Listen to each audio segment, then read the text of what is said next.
4 পিসের প্যাকেজ কত? 4 পিসে 700। 700 টাকার মধ্যে থাকতেছে আপনার 4 পিস মুরগি, জি। টিকা 4 পিস, জর্দা 1 বাটি, বোরহানি হাফ লিটার, আর পোলাও 1 বোল। এটা হচ্ছে ইকবাল বাবুর্চি বোরহানি। একটা 4 পিসের প্যাকেজ নিয়ে নিলাম। আমাকে 2টা দিবেন এরকম। এটা হচ্ছে এটা অ্যাড্রেসটা জানি কি ভাই? এটা ইকবাল বাবুচি। ইকবাল বাবুর্চি কোন জায়গা এটা?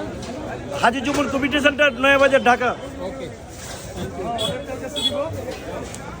ইকবাল বাবুর্চি ফাটাফাটি। 700 টাকার মধ্যে ভালো ডিল আমি মনে করি। দেখেন 4 পিস মুরগি আমার কিন্তু 4 পিস করে 2টা দিবেন আলাদা আলাদা। আচ্ছা আচ্ছা। এই যে প্যাকেজ রেডি, 4 পিস টিকা, একটা জর্দা আর হাফ লিটার বোরহানি। ঠিক আছে, thank you. Package ready, Iqbal বাবুর্চি ফাটাফাটি। সবাইকে রমজানুল মুবারক। Okay bye, tata.